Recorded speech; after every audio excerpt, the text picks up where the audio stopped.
तो ये कहानी है पेरिस और एना नाम के दो कैरेक्टर्स की, जहाँ पे पेरिस 1999 में एक कार एक्सीडेंट में अपनी माँ को बचा नहीं पाता और किसी भी लाडले बेटे की तरह वो इस बात से अफसोस में अकेली जिंदगी बसर कर रहा होता है। और उसकी माँ को वो दौरा क्यों आया था जिसकी वजह से एक्सीडेंट हुआ था, उसका जवाब ढूंढने की कोशिश कर रहा होता है, जिसमें उसको नाकामी ही मिलती है। और उसके बाद हम देखते हैं पेरिस को 2002 में, जो कि कैडो लेक की सफाई का काम कर रहा है। तभी हम उसको देखते हैं कि वो अपनी एक्स गर्लफ्रेंड यानी कि सेलेस्ट को मिलता है और उसके आगे अपना दिल हल्का करता है और ये दोनों बिछड़े हुए प्रेमी फिर से क्लोज आने लगते हैं। पर जहाँ पेरिस की जिंदगी थोड़ी बहुत नॉर्मल सी हो रही थी, तभी कैडो लेक की सफाई करते हुए उसको अपनी माँ का लॉकेट मिलता है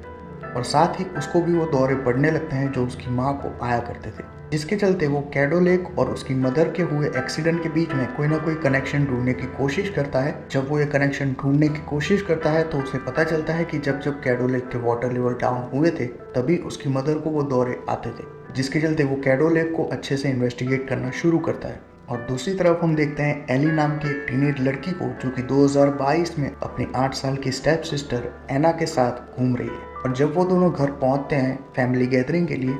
तब हम देखते हैं कि एली जो है वो अपने आप को फिट करने की कोशिश कर रही है अपने स्टेप फादर यानी कि डैनियल की फैमिली के साथ। और वो सेलेस्ट की बेटी होती है, जो कि पेरिस की गर्लफ्रेंड हुआ करती थी किसी ज़माने में। और एली और सेलेस्ट की भी आपस में नहीं बनती है, क्योंकि एली मानती है कि उसके फादर के मिसिंग हो जाने के बाद सेलेस्ट ने जल्दी ही दूसरी शादी कर ली बिना उसके फादर का वेट किए, जिसके चलते इन दोनों में भी अनबन चलती रहती है। और ऐसी अनबन उनके बीच हो जाती है, जिसके चलते एली जो है वो अपने फ्रेंड के घर पे रात को रुकने के लिए चली जाती है। पर जब दूसरे दिन सुबह वो उठती है तो उसे पता चलता है कि उसकी स्टेप सिस्टर एना जो है वो मिस्टीरियसली गायब हो चुकी है। और क्योंकि एली और एना के बीच अच्छी खासी बॉन्डिंग होती है, तो वो भागी भागी अपने घर पहुंचती है। यहाँ पे हम देखते हैं कि एली की बोट भी मिस्टीरियसली गायब हो जाती है उसके घर में जाने के बाद।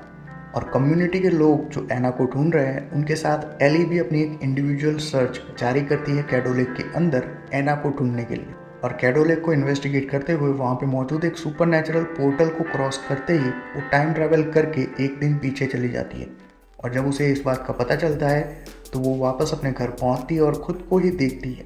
और पास्ट वाली एली ने जो बोट पार्क की थी उसको लेके वो चली जाती है। यहाँ पे हमें पता चलता है कि वो बोट जो मिस्टीरियसली गायब हुई थी वो एली ही लेके गई थी। और दूसरी बार जब वो पोर्टल के पास पहुंचती है तो वो 3 महीने पीछे चली जाती है, जहाँ पे वो एना को मिलती है और उसको घर पे ड्रॉप करने के बाद वो अपनी फैमिली को एक अलग नज़र से देखती है। दूसरी तरफ 2002 में पेरिस भी उस पोर्टल को क्रॉस करता है और वो पहुंच जाता है 1952 में, जहाँ पे वो घायल पड़ी हुई छोटी सी एना को देखता है और एना का इलाज कराने के लिए उसको वो वहाँ पे मौजूद लोगों को सौंप के वापस आ जाता है। अब दूसरी तरफ एली जो है वो इस पोर्टल को थोड़ा बहुत समझने लगी थी, जिसके चलते वो एक रस्सी बांध के पोर्टल को क्रॉस करती है अपनी टाइमलाइन में वापस आने के लिए। और जब पेरिस पोर्टल में एंटर करता है तो वो भी इस रस्सी को देखता है और उस रस्सी के जरिए वो 2022 के टाइमलाइन में पहुंच जाता है। और उस रस्सी के दूसरी तरफ यानी कि एली जो है वो 2005 के टाइमलाइन में पहुंच जाती है, जहाँ पे एना को ढूंढते हुए उसको एना के गले में जो लॉकेट था वैसा ही लॉकेट एक कार में लटका हुआ दिखता है।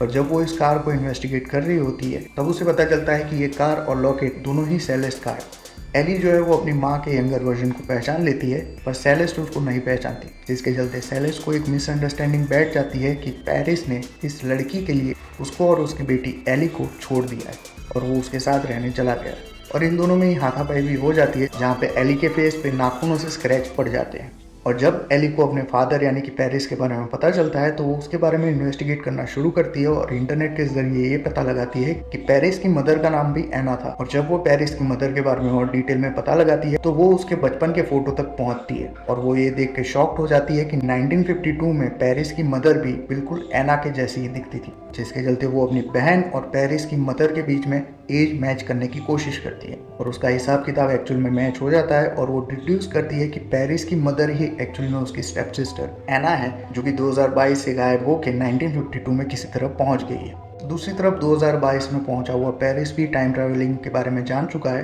इसके चलते वो तय करता है कि वो टाइम में पीछे जाके अपनी मदर के एक्सीडेंट को रोकेगा। पर इसके पहले पेरिस ऐसा कर पाता, पुलिस उसको पकड़ के हॉस्पिटल ले जाती है उसको लगी हुई चोट का इलाज कराने के लिए।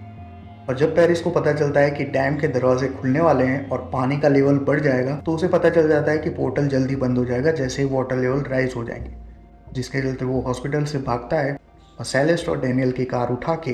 वो कैडो लेक की तरफ बढ़ता है। सेलेस्ट जैसे ही पेरिस को देखती है वो उसको पहचान लेती है, जो कि 2002 से गायब हुआ था।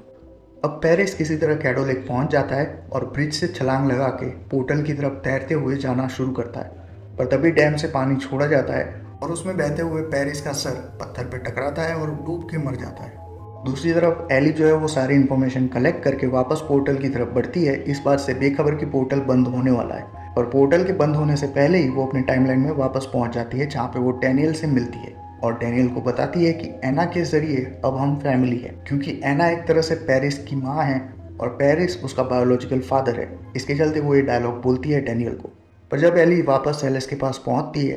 तो एली के फेस पे लगे हुए नाखूनों के निशान, पेरिस का 2022 वाला वर्जन और 1952 के स्कूल रिकॉर्ड में एना को देख के सेलेस जो है वो एली की टाइम ट्रैवलिंग वाली थियरी पे विश्वास कर लेती है। और इस वियर्ड सी फैमिली ट्री को पूरी तरह से समझने के बाद दोनों माँ बेटी एक दूसरे को गले लगाते हैं और यहीं पे मूवी खत्म हो जाती है।